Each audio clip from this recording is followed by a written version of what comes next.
Can you hear me? We on? Good. I want to welcome you to the 2010 Visiting Ethicist Lecture.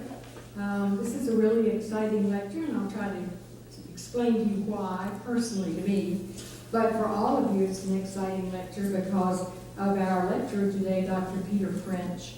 May I just say in brief, Dr. Peter French, internationally and nationally known as one of our very best contemporary philosophers. I would read over this page, but by the time I read you all of his credentials, I'd be cutting into his talk. So I would like to tell you a couple of things that aren't on this page. How do I know Dr. Peter French? I know Dr. Peter French because I studied with him as a National Endowment for the Humanities Fellowship in the late 80s. Dr. French was in at Trinity University. I want to tell you a funny story, and he may or may not remember this, but I'll give you a little tiny insight into this man. I had already been teaching at Coastal, and during the fellowship time, Dr. French gave us tutorials with him, and he would go over our papers. My very first tutorial with Dr. Peter French went this way. I walked in, and I bet you don't remember this, Peter. I walked in with my paper, feeling very good. I mean, after all, I was a college professor. I knew what I was doing. As a philosophy professor, I really knew what I was doing. And I sat down full of confidence and handed him my paper. And I can't quote everything, but Peter looked at my paper, and he looked at me. And he looked back at the paper, and he looked at me, and he said, "What the blank is this?" And I went, "Well, it is, of course, sir. My paper." He said, "This isn't a paper. This is ridiculous. This is a skeleton." And I remember saying to myself, I'm not going to cry in front of this man. I am not going to cry. And I said in a little tiny voice that I could hardly hear myself, "Yes, sir." And he threw it at me and said, "Get out of here and don't come back till you write a decent paper." My back was very stiff. I stood up. I turned, and I remember thinking I was walking like a wooden soldier. And I walked out, and I walked up the stairs out into that parking lot, and I kicked the tires of my car. Oh, I do not know how it brought me back to South Carolina. And I cried, and I cried, and 2 months later, I had a published paper. That's the kind of tutor Dr. Peter French is.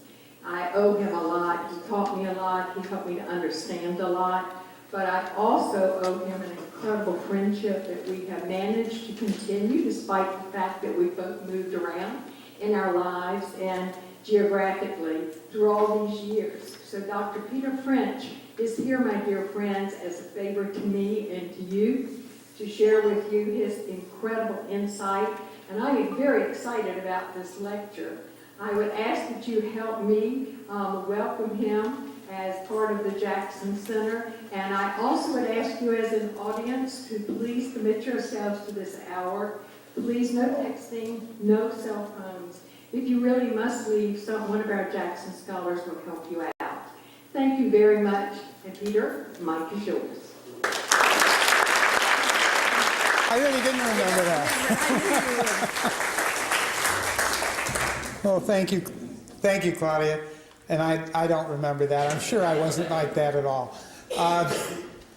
It's great to be here at Coastal Carolina University and in South Carolina.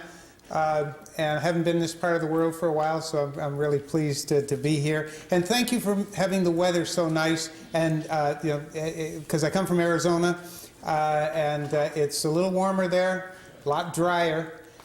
And you didn't have it very humid, at least in my view today, so it was very nice. I'm going to tell you a little bit about this lecture. It's part of my new book, and the book has a very odd history, and I won't go into much detail about that, but I'll give you a sense of why I wrote this particular chapter and then turned it into this lecture.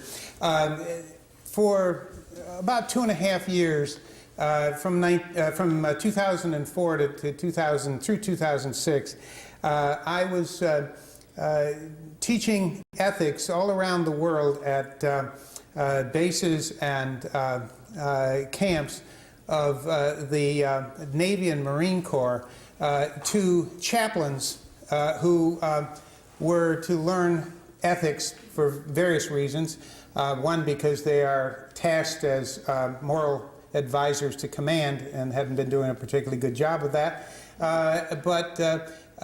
So I was meeting with these chaplains, most of whom had been deployed in Iraq or Afghanistan, or were going back for second and third deployments, or were going for their first deployment. In the beginning of 2004, they were a pretty happy group, more or less.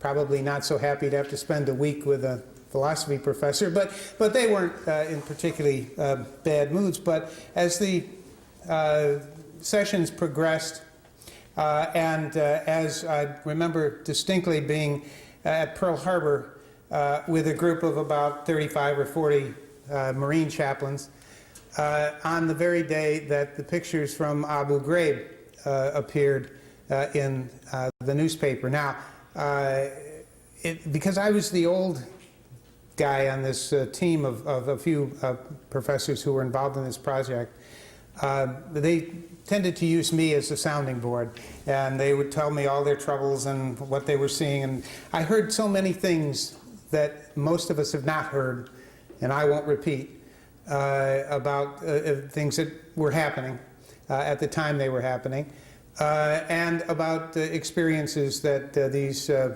people were having.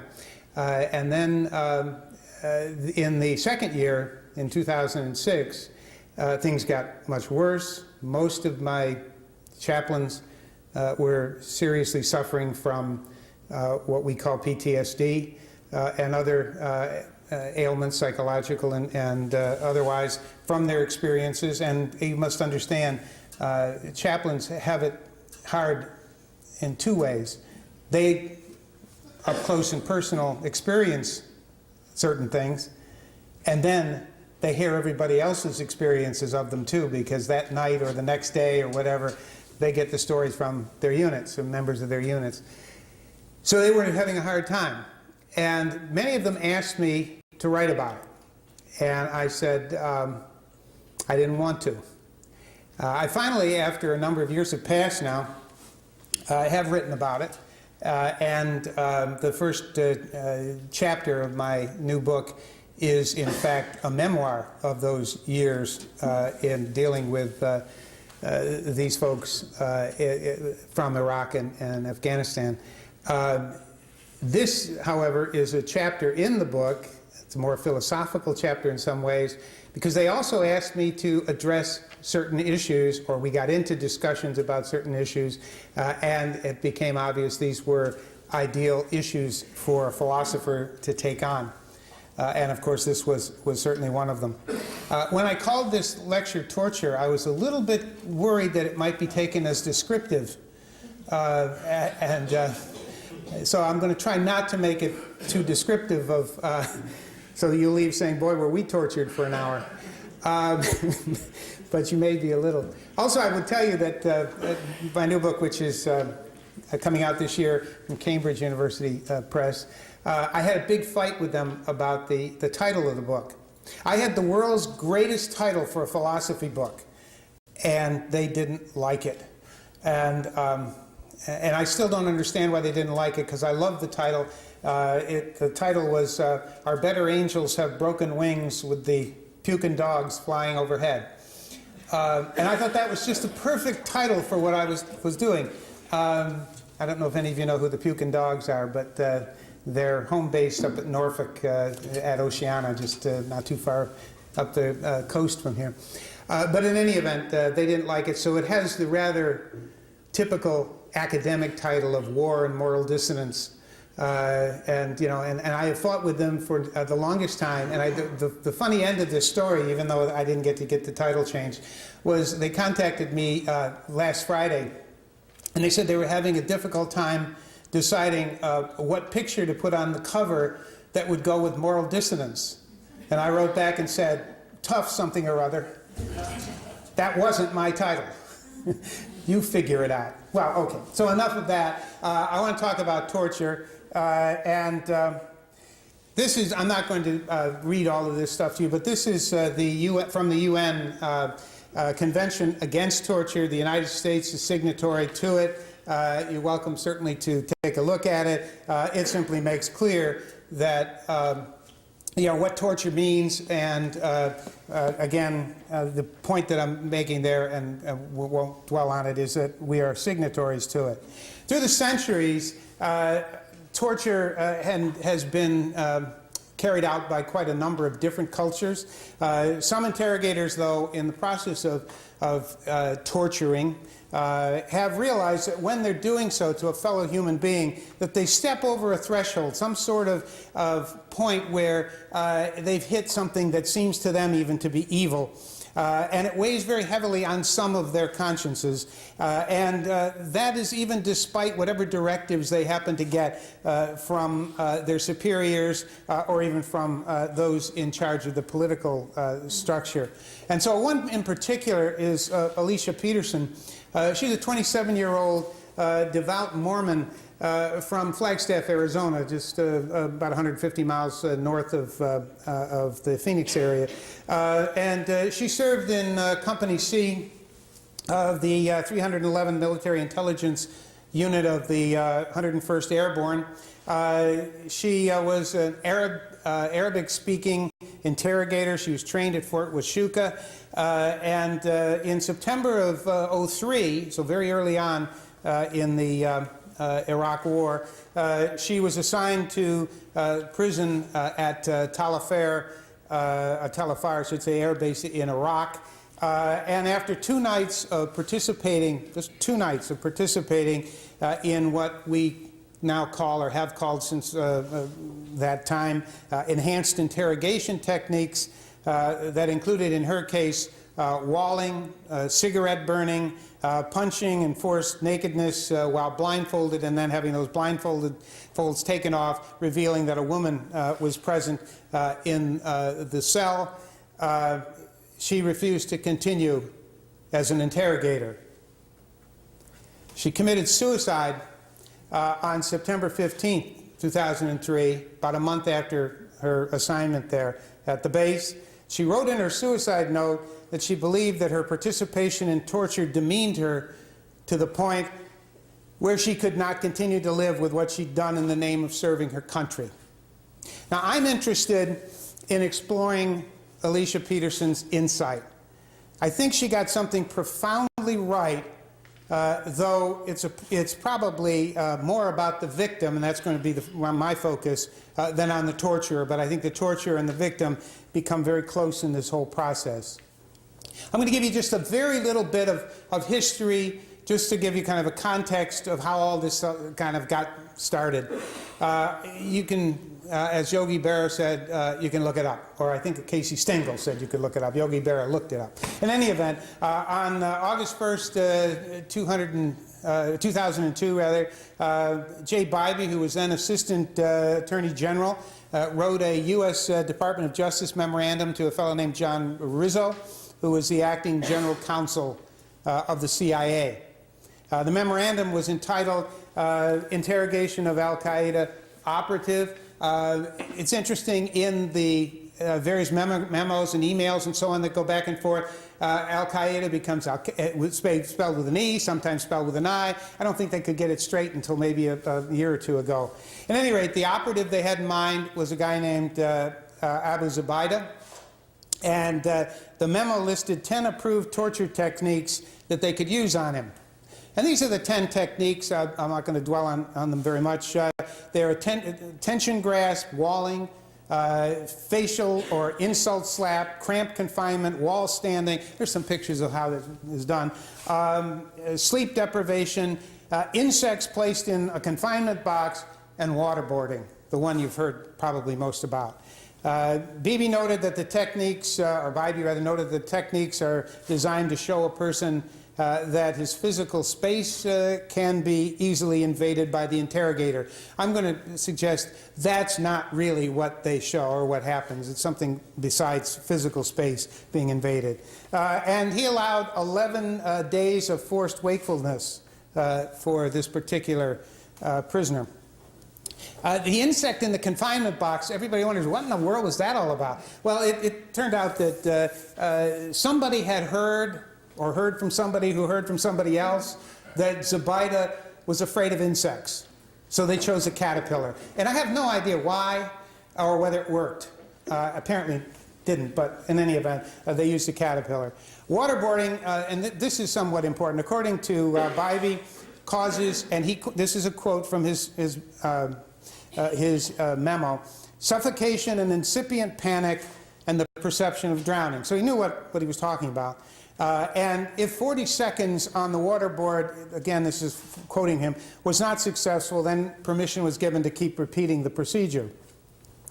Bybee noted that, and again quoting, waterboarding constitutes a threat of imminent death. So he was quite clear about what was going on. But insofar as the intent of the interrogator is not to inflict severe pain and suffering, but to garner information, waterboarding is approved. Now, I want you to keep that in mind, right? We know that this constitutes an imminent threat of death, and it's certainly severe pain and suffering, but we're not doing it to inflict severe pain and suffering, we're doing it to get information. So if those of you that have had some background in double effect theory and other kinds of talk along these lines, this might sound familiar. Zobaida was waterboarded 180 times. That's after one of the effects. And of course, this wasn't called torture, it was called enhanced interrogation technique. Now, just about a month ago, the U.S. government was forced to declassify its response to the discovery motion of the attorneys who were appointed to defend Zobaida.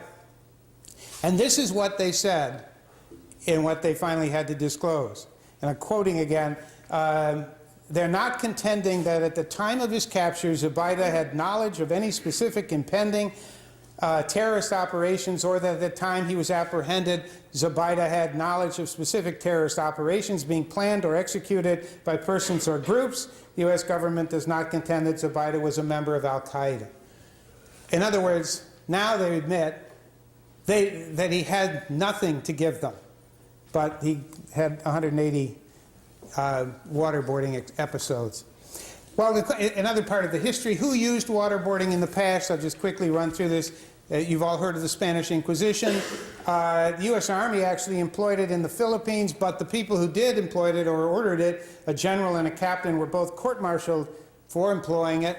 The Nazi Gestapo favored technique. The French in the Algerian War, if you want to read about it, read Sartre's book on the subject. The Khmer Rouge in Cambodia used it, and we used it in Vietnam. That's a picture, in fact, of our use of it in Vietnam. That's one side of the thing. That's just a little bit of the story. I want to take another part of the story, and then I'm going to talk about more of the philosophical side of this. The other interesting part of the story, it came out also in 2002, when then White House counsel Alberto Gonzales wrote a decision in which he maintained that the Taliban and Al-Qaeda members are not prisoners of war when we capture them. They're, in fact, a new term was introduced, enemy combatants. Right? The Geneva Convention, he makes clear in his memorandum, never mentions the term enemy combatants. So enemy combatants, therefore these people, are not covered by the Geneva Convention's protections. This was in his memo. And he makes it also clear the designation enemy combatants is a shield to our interrogators from any domestic and international prosecution when they, and this is quoting from him, commit outrages against personal dignity while they're interrogating detainees.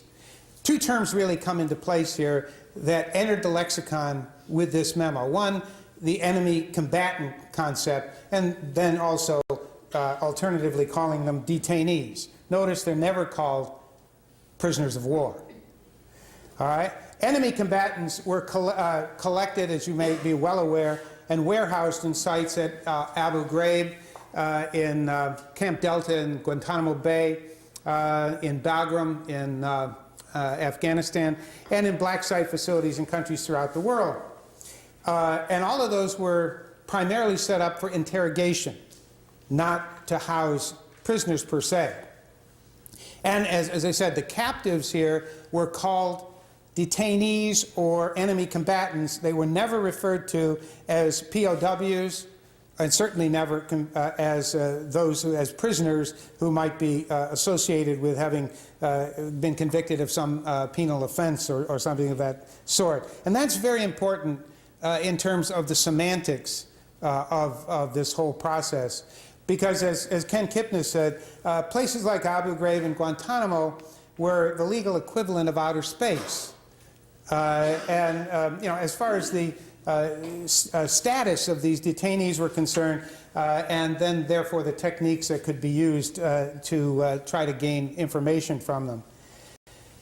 So again, maintaining that the captives held in interrogation centers are still combatants and not POWs, that makes the fiduciary relationship between the captor and the captive entirely irrelevant in these circumstances. And that's a very important step in understanding what we were doing, what was going on. The very concept of enemy combatant means that they're still at war with you. They're still a combatant.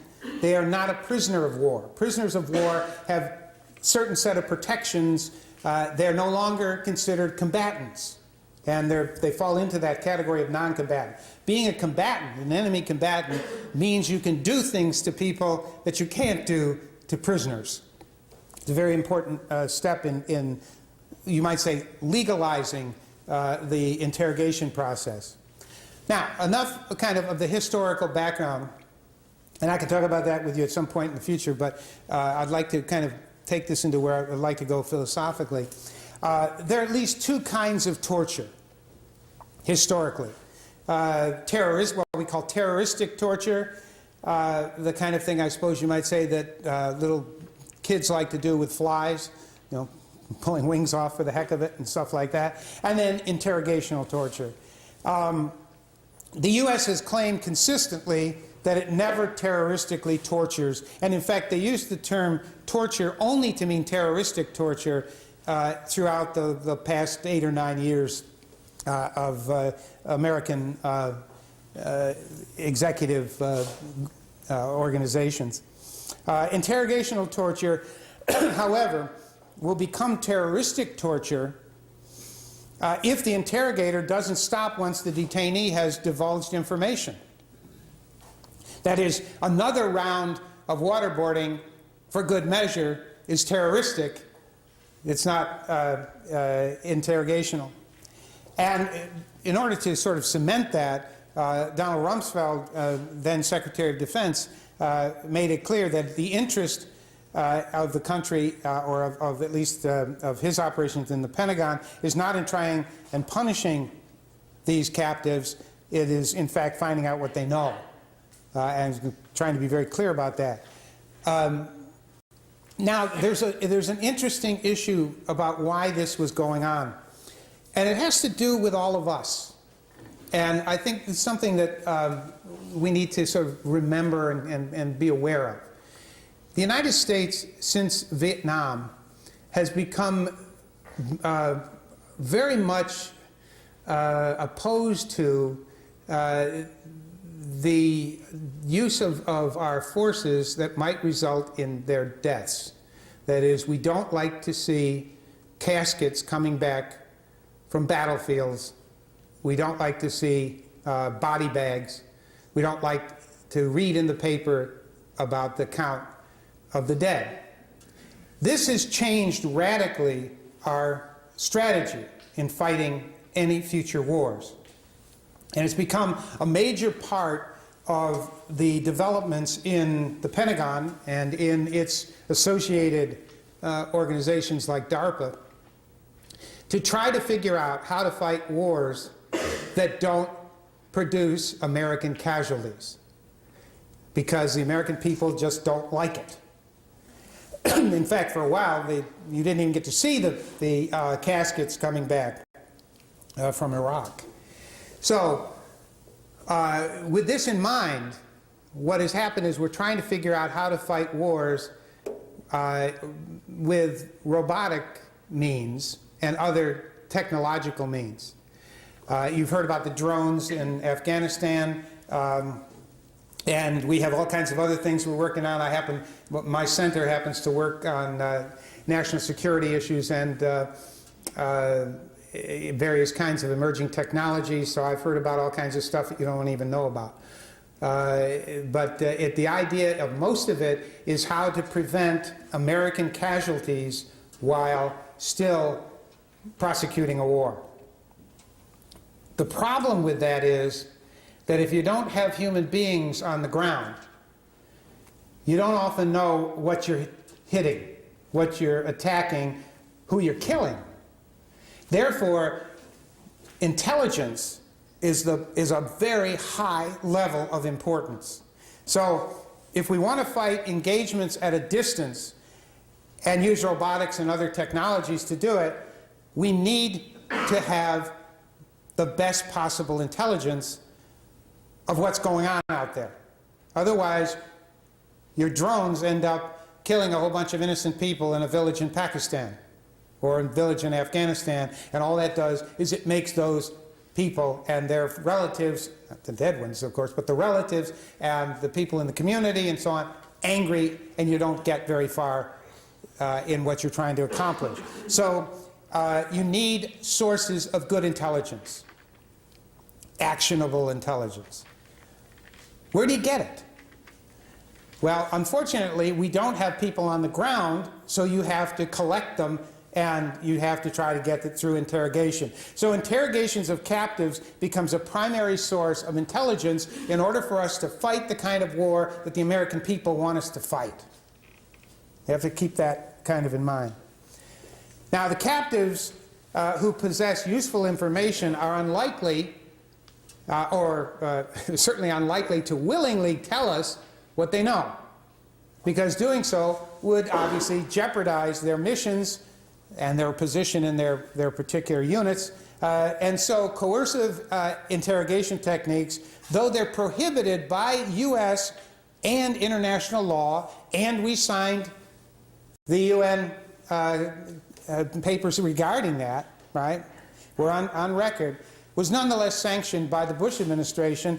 And on top of all that, despite the fact that there is no history of success in obtaining actionable intelligence from interrogational torture. People often said, well, of course there is. We often hear about, oh, they got this information here, they got it there. I'm going to talk about some of those cases in a bit. But one thing to keep in mind, or one kind of question that I like to ask people, how many women tortured and burned as witches confessed that they were witches? How many, what percentage do you think? Tell me, what percentage of women who were tortured and burned as witches, during that period in the late Middle Ages to the early Renaissance and so on, that were tortured and burned as witches, actually confessed they were witches? What do you think?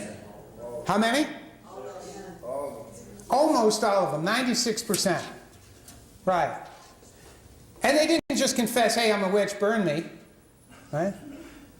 They confessed to flying to orgies with the devil on broomsticks. Right? All those kind of things that have come down in sort of the ordinary way we think about these traditional witches and so on. They confessed to that stuff. They really did. Now, if they really confessed to it, and so many, and very high percentage did, that should tell you something about the success of torture. And also, by the way, that the techniques haven't changed much either. We don't use the rack anymore, I don't think. But you know, a lot of the other techniques are pretty much the same. Here's some questions for you to think about. If intel is the goal, why did interrogators favor those torture techniques, the old standard torture techniques in effect, rather than using drugs? And so some of the drugs such as scopolamine, temazepam, sodium thiopental, that have been used in the past to gain information. They're all forbidden also by international law. Why didn't we use those instead of the old techniques? We do know, by the way, that scopolamine is very successful. It causes enormous pain. And then people will tell you virtually anything. Not so successful is sodium thiopental, but the others are. Well, here's a troubling point. When being tortured, the most committed, that is committed to their position, the people who really know something and are committed to the view they hold or the position they take, they're often indistinguishable from those who have no information to provide. That is, they resist and won't say anything, or they'll just simply say, I know nothing, I know nothing, I know nothing, right? But so will the person who really knows nothing. They're almost going to be in the same situation. So how can a person who knows nothing convincingly demonstrate that to a torturing interrogator?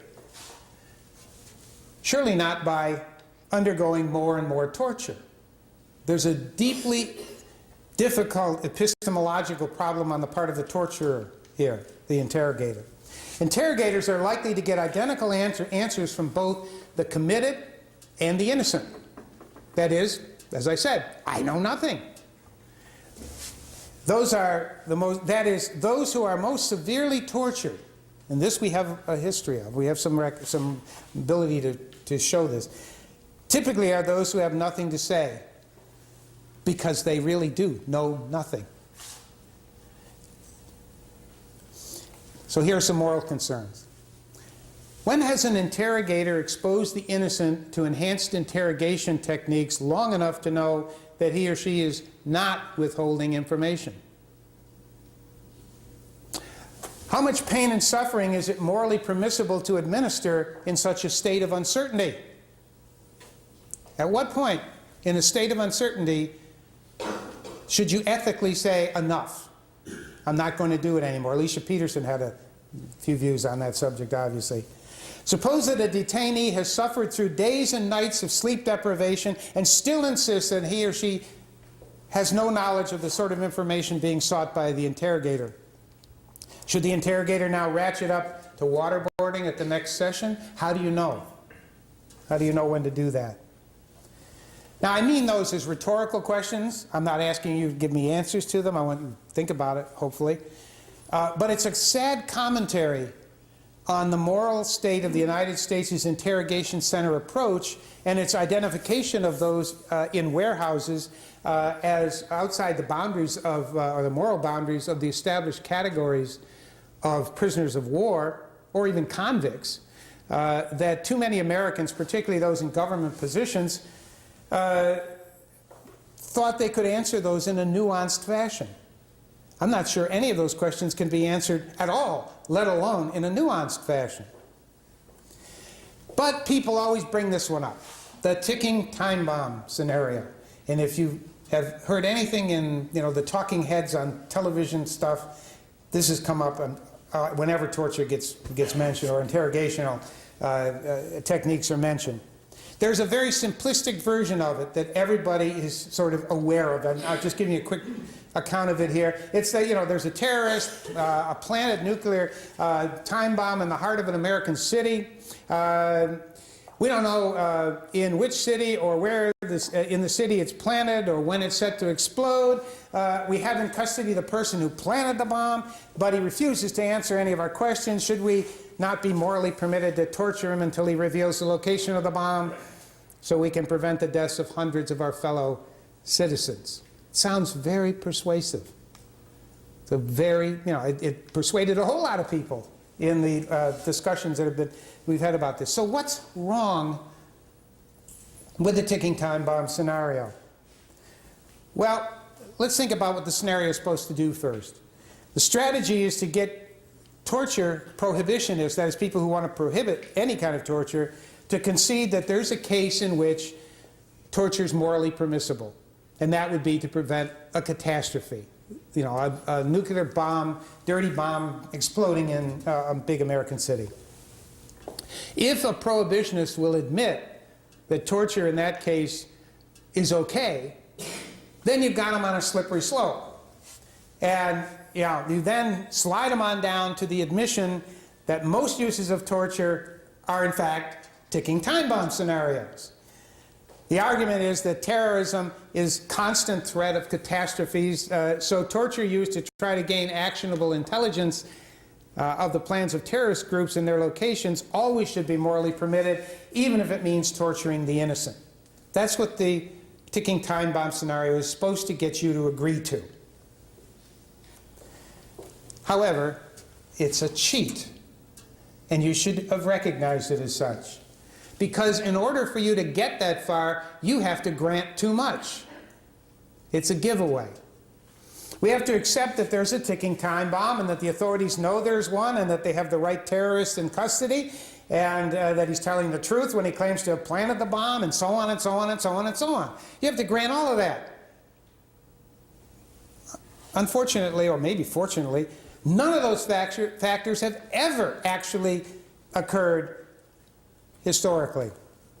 So here's a more realistic ticking time bomb type scenario. Because if you thought that one, well, okay, maybe that's, but here's a possible one.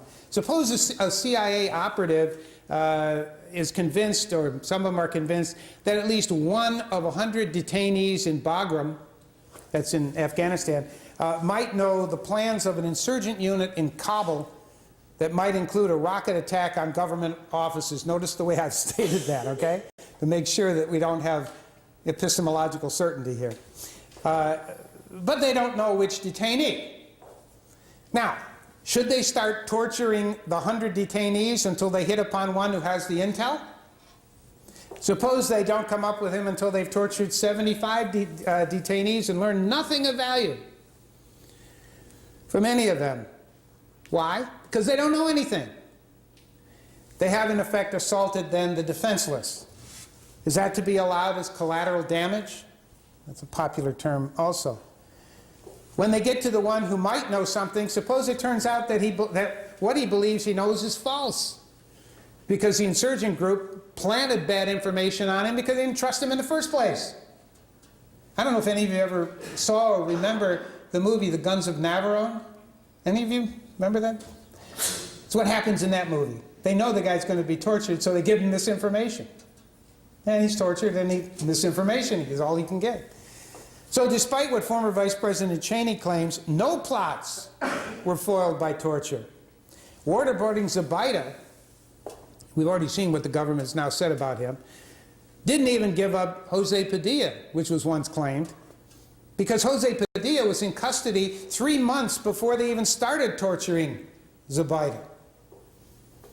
So, in the reported cases, standard FBI infiltration operations have always been the telling factors, and they're very good. And they're very good at it. There's an off-cited case. Just want to, because you may have read about it, just want to mention it. It's the case of, in 1995, of Abdul Hakim Murad. He was in the Philippines. Philippine police tortured him for 67 days. It's a good thing nothing was imminent. And they beat him, they waterboarded him, they crushed cigarettes into his genitals. But they already had his laptop. And on his laptop, which they didn't have to torture, they discovered the bomb plot to bomb 11 airliners and the CIA headquarters, and they foiled all of them.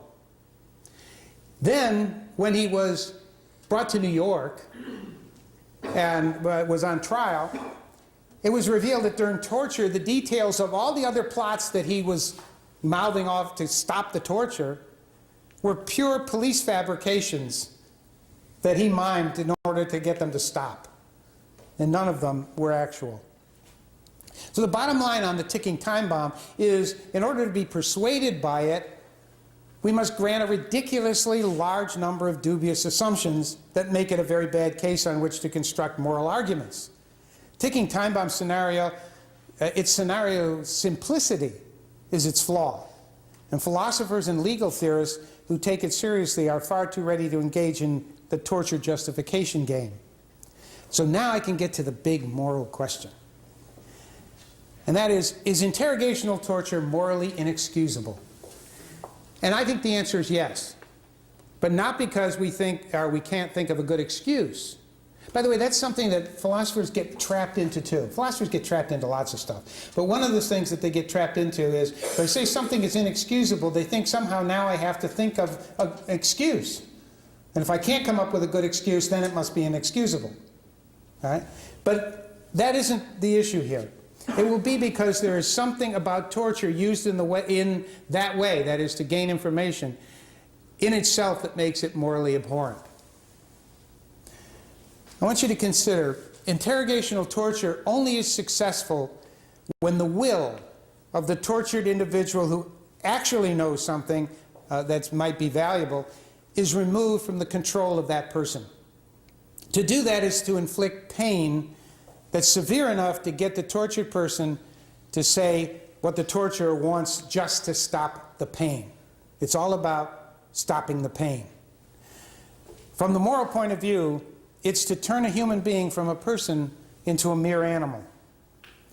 And I'm just going to mention Jean-Marie for a moment, but I want to try to explain philosophically why I think this is the case. He was tortured by the Nazis in the Second World War, and he wrote, whoever is overcome by pain through torture experiences his body as never before.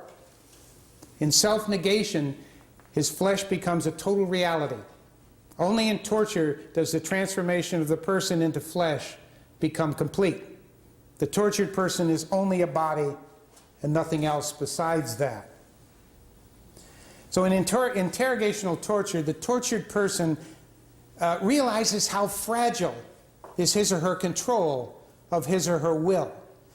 And because the essence of being a person is in the will, that is, so is his or her personhood, that's what's going to happen here. When someone else gains control of your body by inflicting pain in it, sooner or later you surrender your will. It's a fact of human nature on which torture depends, that all wills, and with them senses of identity, can be enslaved and effectively destroyed. So in order to explain this, I'm going to get a little bit technical now. Philosophers probably will have heard some of this before, read it. Some of the rest of you, I'll try to not make it too depressingly technical. I'm going to try to explain to you my concept of the will and of personhood. And in doing this, I'm borrowing a good deal from my friend Harry Frankfurt. And if you've read Frankfurt, you'll recognize some of where this comes from. It's not, however, from his book on bullshit. It's from another book of his. But he's more famous for the former. Okay. I want you to think about it this way. There are two kinds of desires that you have. I'm going to call one set your first-order desires, and those are the desires you have to do something, to get something, to have something. And then there are your second-order desires, and those are the desires you have to have the first-order desires. Okay? Now, a person acts when a first-order desire motivates that person to do something. So, when you have a desire for something, and you do the something that you have the desire for, right? That's your will. So your will is the first order desire that moves you to do something. Okay? Now, a first order desire of a person being tortured is to terminate the pain. We all know that. That's why we torture them, right? The interrogational torture counts on inducing that desire and sustaining it. So what, if you imagine now, first order desires of the person being tortured. One of those first order desires, as we ratchet up the pain, is to stop the pain. I do desire not to have the pain. Nobody, well, maybe some people, really strange ones, desire to have pain, but, you know, most of us don't. Another desire the torture subject, especially again, if we're talking about a terrorist now, is not to divulge the information that will bring an end to the pain. So think about it this way, the subject of torture has maybe a lot of desires, but two in particular that are important to us. One, stop the pain. Two, not tell. Okay? Two first order desires. Okay? Now, the torture subject doesn't want the desire to stop the pain to be his or her effective desire. That is the one that actually motivates them. Again, assuming the person is a committed member of Al-Qaeda or a member of the Taliban or some other group that we are trying to get information out of. So, doesn't want that to be the effective desire. He or she wants his first order desire, her first order desire, the one that's effective, to be to endure the pain and not tell the interrogator. Right? So that's his or her second order desire. Right? Again, this has to be a person who actually knows something. People who don't know anything are really in a bad way. Right? But that's what's going to happen. Now that second order desire, the second order desires are wanting to want something one wants in the situation and not something else one wants. As I said, your second order desire is to pick out which of those two, we're going to cut it down to just two, which of those two desires that you have at the first order level you really want to motivate you, to make you act. Okay? Which one do I want? Right? Want to endure the pain and not tell the interrogator anything, and not wanting to wanting to terminate the pain because it requires divulging information. That's your second order desire. Okay? Second order, I'm saying if you're that kind of person being tortured. Second order desire that identifies a first order desire as the desire that you want to motivate you to be your will is what Frankfurt calls your second order volition. And I'm willing to use that terminology as well. So that's your second order volition. I want my will to be this desire, not that desire. Okay? Now, second order volitions are what makes you a person. If you don't have them, you're not a person. Lots of things have first order desires that are not persons, and therefore have, in some sense, wills. I have a Shetland sheepdog. It definitely has a will. Desires lots of stuff. Right? And the X on that, too. So does your dog, I expect. So what makes us persons is that we want our wills to be certain desires at certain times. That's what makes us different from things that only have first-order desires. This is not to say that someone can be a person with a will and not rational capacities. You need reason to become critically aware of your will and then forming your second-order volitions. That is how reason works. But this is not sort of a Platonic conception of reason controlling the will. I don't want to kind of get into Plato here at this point. This is instead to say, yeah, reason's going to play a role, but it's not going to be that sort of thing that commands the will. It helps you sort out your desires at the secondary level so that you pick out the ones you want to be what you are going to do. Right? And that's what makes you a person. That your will has a structure entails that you're rational. If you're not capable of rationality, you don't prefer one of your first order desires to any other. If you don't prefer one of your desires to any other, any desire that you have as good as any other desire, you're a wanton. which means that you just simply act on whatever comes to mind and whatever desire you have at that time, and there's no consistency and you don't care what desire it is. You just do whatever you have a desire for. Now, that's the technical part. If you've got that, I'm going to try to bring that back to torture now. The focus of torture is to destroy the subject's second-order volitions. That is, progressively it's to make it extremely difficult and then impossible for the subject to form second-order volitions, to rationally prefer one desire over any other. That's the position I want to get you in if I'm the interrogator and you're my subject. In effect, it's to put the subject in the position of not having a preference with respect to first-order desires. Remember, we said this, the torture subject that we had in mind in the beginning, right, had these two basic desires, right, to stop the pain and not tell what the person knows. Now we want to put that person in a position where they don't prefer one or the other of those, right? Or at least they don't have a second-order volition to endure the pain so they won't tell. That's the position we want to get them in.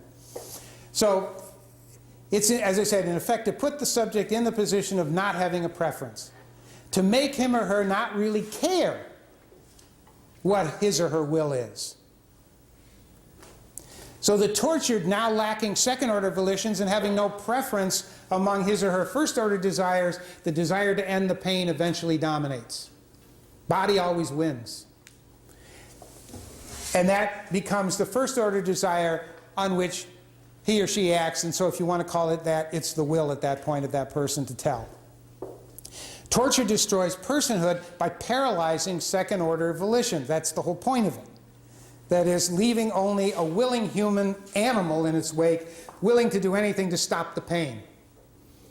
That's why some people say it's morally worse than capital punishment. In capital punishment, you kill the person, right? But it's still a person that gets killed. In fact, we make sure that it is, and if you're not considered by the law to be, of your full capacities, we hold off killing you until you are, and then we kill you, right? Because we think it's important that you be a full-fledged person before we execute you. Right? But that's exactly what we take away in interrogational torture. It's also why so much misinformation, by the way, is conveyed under torture. Because it doesn't matter what I tell you anymore, all I want to do is stop the pain. Right? In fact, I don't have any second-order volition. Now, some people might think torture is a way to thwart the will. That's a term people often use. But thwarting, the person has still got second-order volition to want a specific desire to be his or hers, but something blocks it, that desire from happening. They still have the desire. A really good waterboarding-like torture, or the old rack, or the Iron Maiden, and some of these really awful things you can go see in dungeons in England. It's great. Tour some of those old, castles and go and see the dungeons and see what they were using. Those sorts of things don't just thwart the will. Right? They eliminate second-order volitions altogether, and therefore personhood. As I say here, the thwarting could occur and does occur at some stages of torture, but not at the more advanced ones. A ploy that's sometimes used by interrogational torturers is this phrase, tell me what I want to know. They usually say it in a very calm voice, by the way. Tell me what I want to know, and you can save yourself a whole lot of pain. You're going to tell me eventually. Make it easier on yourself. And the weak of will then talk, and we could have a talk about what it's like to be weak of will, but I won't go into that. The committed and the totally innocent say nothing that the interrogator wants to hear. And eventually, even the deeply committed lose their second-order volition to control their wills, and they do what they're told will terminate the pain. Again, think of those women during the witchcraft episodes. They admitted to flying on broomsticks to black masses and participating in sexual orgies with demons, which clearly they didn't do, just to stop the pain. All right? The honest innocents, however, lose their personhood with no way to stop the pain, other than to make up things or agreeing to whatever their torturers say until the interrogator tires of torturing them. We'll never know how many people died during enhanced interrogation, and there were a number who did in Iraq. I'm sorry to say I've heard a number of stories from people who witnessed it, and had nothing to tell interrogators who couldn't be convinced that they were in fact ignorant innocents. So what is morally wrong with interrogational torture? It must annihilate the fragile personhood of its subjects to accomplish its ends. It treats potentially obtaining information as more important than the moral status of persons. That is also why the tortured divulge, what the tortured divulge is typically false or useless. They have no second-order volition to provide truthful intelligence. They say anything, they agree to anything. So interrogational torture turns members of the moral community into wantons by making it virtually impossible for them to form second-order volitions as the pain is ratcheted up. They do not want the pain to stop. They do not want the pain to stop or want the pain to stop. They just want it to stop. Interrogational tortures are morally on a par with heroin dealers. And I just want to finish by saying, when the torturer has his subject in the wanton state, the subject is like the drug addict who must have a fix to satisfy his bodily craving at whatever price. Fix for the tortured is to relieve the pain. What issues from the detainee's mouth, however, may well be useless because the tortured human's will is no longer independent of his bodily craving to end the pain. He may say anything, and the interrogator is in the impossible epistemological position of not knowing what's credible. It might be argued that the demolition of personhood in torture is only temporary, but torture victims who survive, and some torturers, learn something from the experience that seems to remain with them, and that is intimate knowledge of the fragility of what sets us apart from other animals, our sense of being persons, that on which our claim to moral status, to moral rights, and moral considerability rests. That is, what we learn is the fragility of the foundation of morality. It's little wonder that someone as ethically sensitive as Alicia Peterson committed suicide when she realized the moral impact of what she was doing to those she tortured and to herself.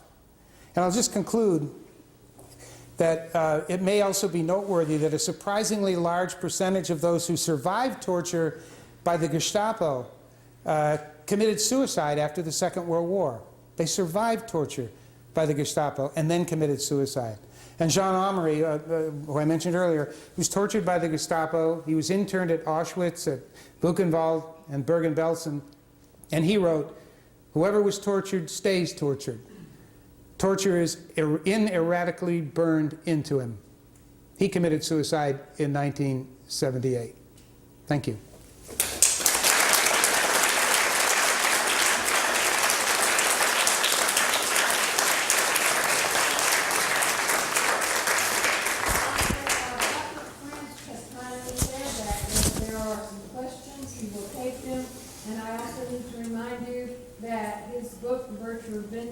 Is for sale out in the anteroom, and he's also said that he'll be delighted to sign books for you. I do understand that some people have to leave. If you must leave, please feel free. If you'd like to stay and ask a few questions, please feel free to do that also.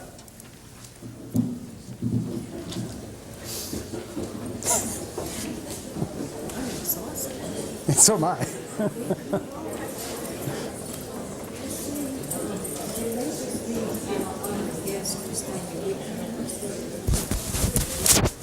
Basically denying someone's second order volitional capability Right. is the moral problem. Yes. So it doesn't matter that it's temporary, intermittent, or anything like that. Right. And I think the problem is also this carryover effect, that people then realize something about themselves, about what it is to be a person, and how fragile that is. It's easy, yeah. In your model, you have to presume that torture is a constant. For example, the tortured cannot regain the second order and then implicate someone to get them back. Because we know that, for instance, in the 1740s, the witch hunts in Germany and Switzerland came to an end when precisely they were implicating officials' wives. No, and I think the torture. I mean, I'm not saying that the torture somehow goes on. And we have to see sort of to get this view. We have to believe that. Yeah, I think torture. It happens and it's over. And some people have said, hey, that's why there's nothing wrong with it because it's over, right? I mean, yeah, we tortured him 180 times, but we aren't torturing him today, right? Well, yeah, and today he's got the second order volitions, I assume. I haven't talked to Alba Zubaydah, but he's got the second order volitions back, right? But he's also now with that, he knows something about himself, something about what it is to be a person, and something about the fragility of morality that, again, I'm not sure, that's a help to him. Obviously, these people who have suffered through this, even after they've been rehabilitated, you might say, for a period of time, as Omri says, they can't get rid of it. That knowledge of what it was. That the knowledge that in the end we can turn you all into nothing but bodies. Right? That's the knowledge thing. I mean, there's 2 or 3 epistemological issues that are going on here. There's the epistemological problems of the torturer or the interrogator, who is in a terrible position. I mean, that we as a people put Americans in the position, that epistemological position, shame on us. You can't be in that position. You don't know enough. You never know enough to do that and do that successfully. Because there's always that point where you don't know and you don't even come close to knowing. So that's a problem. There's the other problem on the other side, the epistemological position of the person who learns about what it is to be a moral person, to be a human being, who is not just an animal, and realizes how fragile that is. This ability to protect one's personhood is so easily destroyed by pain. Right? That's that's a moral issue in itself, and it's an epistemological one. There's a lot of epistemological gaps that happen in the whole process of torture that need to be looked at both morally and just in terms of what we're asking people. I mean, I think when Alicia Peterson, her suicide note went on much longer than I quoted here. What she was saying was, it wasn't just that she did those things that she did for those only 2 days, right? To those prisoners at Tal Afar. It's what she learned about herself. She learned that not only was she capable of taking a person's personhood from them in the most grotesque ways, but that it told her something about her own personhood and how fragile that was as well. So she goes on and she actually talks a little bit about that. She was a very sensitive person. She had been raised a Mormon. She had been on mission. Mormon at a certain age go on missions around the world. She was an Arab speaker and had been trained at Fort Huachuca, which is where in Arizona where interrogators are trained. So she'd been through all of this, and when it actually, when she actually did it, it revealed to her something about herself that she couldn't live with. In some ways, she's somebody that needs to be given a lot of consideration. My question is, why don't all the other people who are busy torturing not get to that? I think a lot of it has to do with those memos I read you parts of in the beginning. Which is what? Because I've got art banners with the torture, Mm-hmm. and I've been to the collection, and usually it's the medical doctors, the American Psychological Association. It's all these leaders who've signed on board, but I haven't read much about precisely the role of the chaplains. And to me that sounds very provocative and explosive. Did you discuss that in your book? Yeah, and as I said, I was at Pearl Harbor was in April in 2004, when the first photographs from Abu Ghraib were in the press and revealed on television and so on. And I was sitting having dinner with the admiral, and he was also chief of chaplains, and he said, Peter, am I ever glad there was no chaplain in that block at Abu Ghraib? And I assumed he knew what he was talking about. I found out about 2 weeks later that there was a chaplain there. In fact, there were two chaplains there, both of whom turned the other way, knew what was going on, refused to carry the information, anywhere where it would have done any good. And the other chaplains, it was a very interesting experience. What we were doing was we were teaching ethics from 7:30 in the morning to 5 o'clock in the afternoon for a week in these different locations all around the world. And for me, that's awful to begin with. I mean, good Lord, I never get up that early, but I was, because that's the way they are. But it was a planned syllabus that had been approved by the admirals and some captains in the group. It had gone through this process. I tell all about this in the first chapter of the book. And as I remember it, that day, I was supposed to be teaching, I don't know, Kant or something. And maybe it even wasn't, Kant would almost be too relevant. I think it was probably something else. It was, at any rate, I walked in, and of course, everybody had seen the pictures, and so I walked in, and it was just, usually they were a little chatty, and they were still in a fairly good mood in 2004, and I thought, well, what am I going to do? Am I going to say anything about this? But they were just dead silence. It wasn't like them at all, and their faces were kind of drawn, and so I said, just popped out of my mouth, and sometimes I'm sure that the admiral in the back didn't want this to pop out of my mouth, but and that wasn't the first time, by the way. But in any event, I said, so what did you think about the photographs in the paper this morning and on the news from Abu Ghraib? And one of the chaplains, a more senior chaplain, said, shame. And the others chimed in as to how ashamed they were. And then they started telling me the stories of their units who had been torturing, not at Abu Ghraib, but in the field. And in a couple of cases, the torture led to deaths. You've since heard this, you probably have since read this, or at least seen the information on this stuff. But in those days, that wasn't yet even out. And the response of the chaplains was a sense of utter failure on their part, and therefore shame. They were ashamed of the group, you might say. Not necessarily, I mean, particularly the the chaplains who've been serving with the Marines. They're all, the Navy, it's called the Naval Chaplain Corps, the Navy Chaplain Corps, but it serves all the sea services. So it's the Marines, and most of them were serving with the Marines in those days. Earlier in the war, they'd been on the ships that were firing in the shock and awe stuff.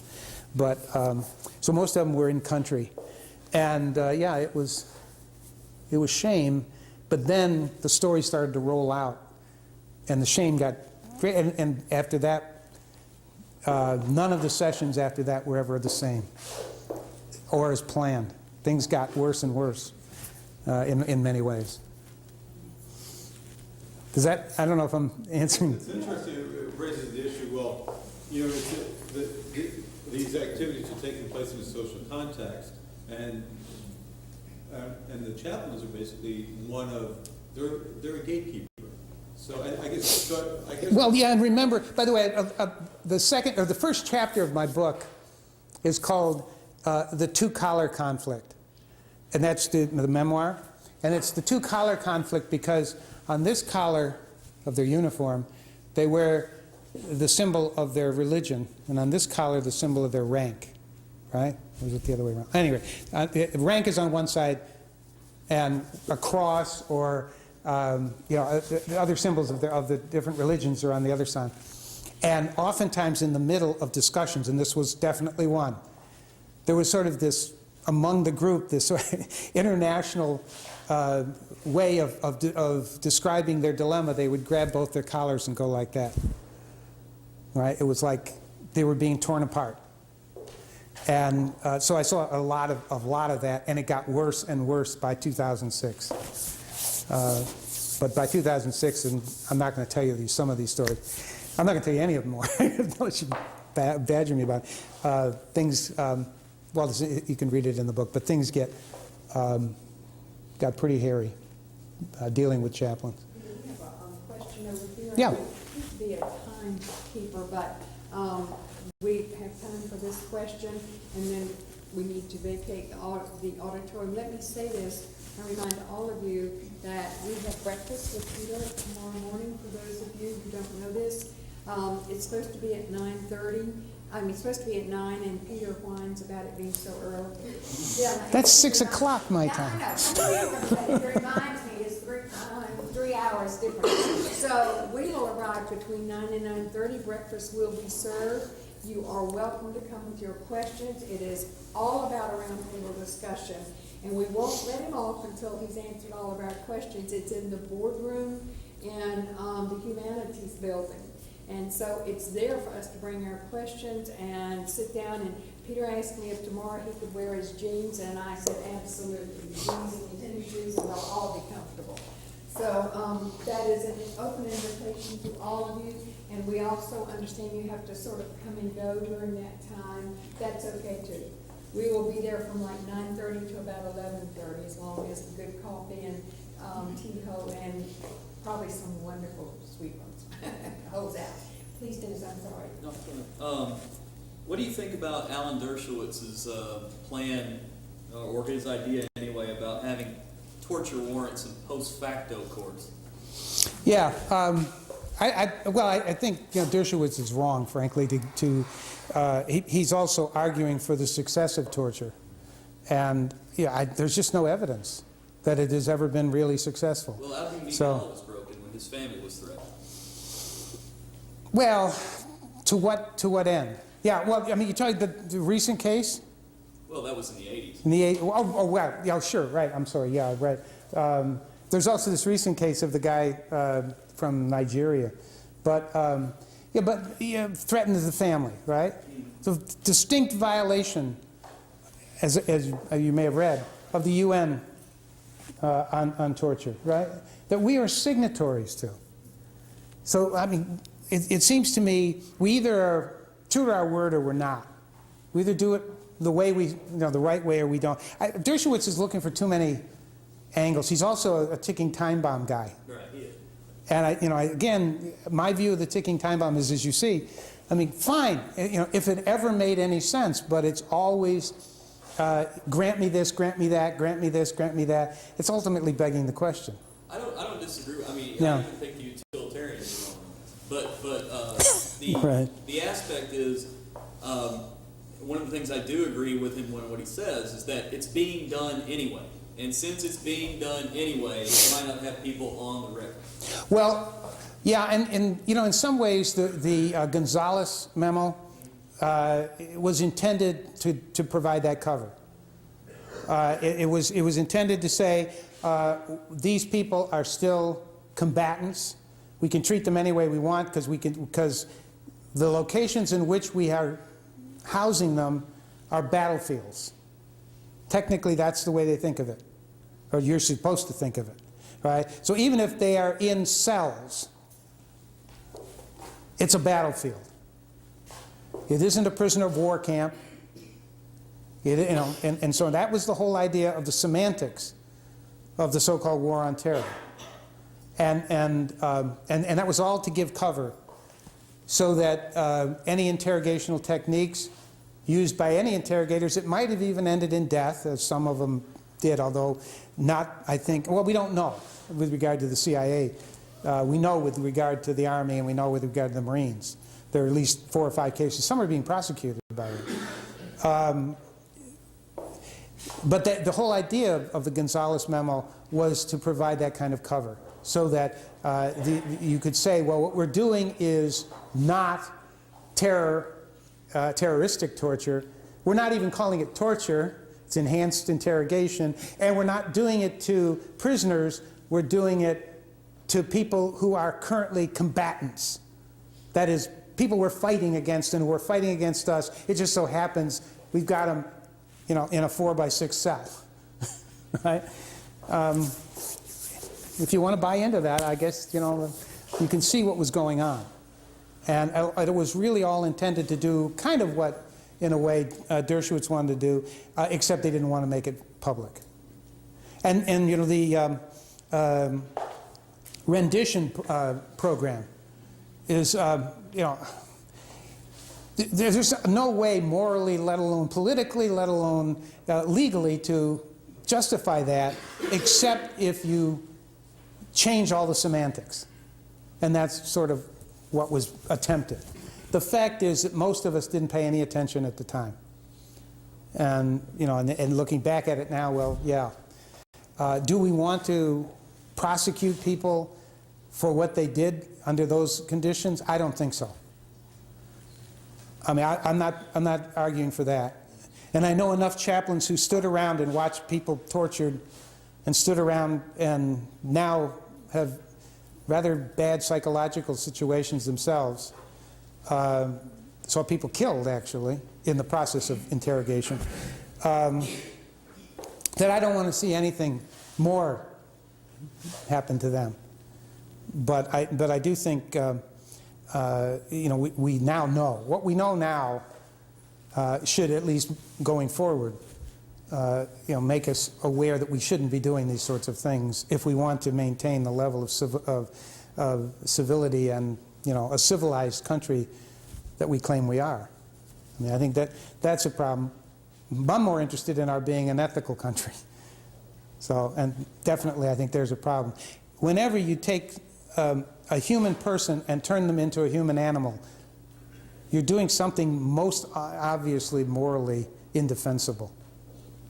And so when I raised the question about inexcusability, what often happens, and frankly some very good philosophers, Claudia Card is one, for example, who then try to look for, well, it's inexcusable if and only if I can't think of an excuse.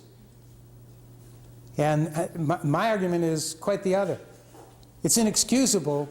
You shouldn't be looking for the excuse. Her idea was that if I keep looking for excuses, I'll try this one, that one, and that one, and that one, and that one, and none of them are going to be good, therefore it's inexcusable. But it might be inexcusable because it's inexcusable, you know, conceptually. And that's my argument. Okay? Thank you. Thank you.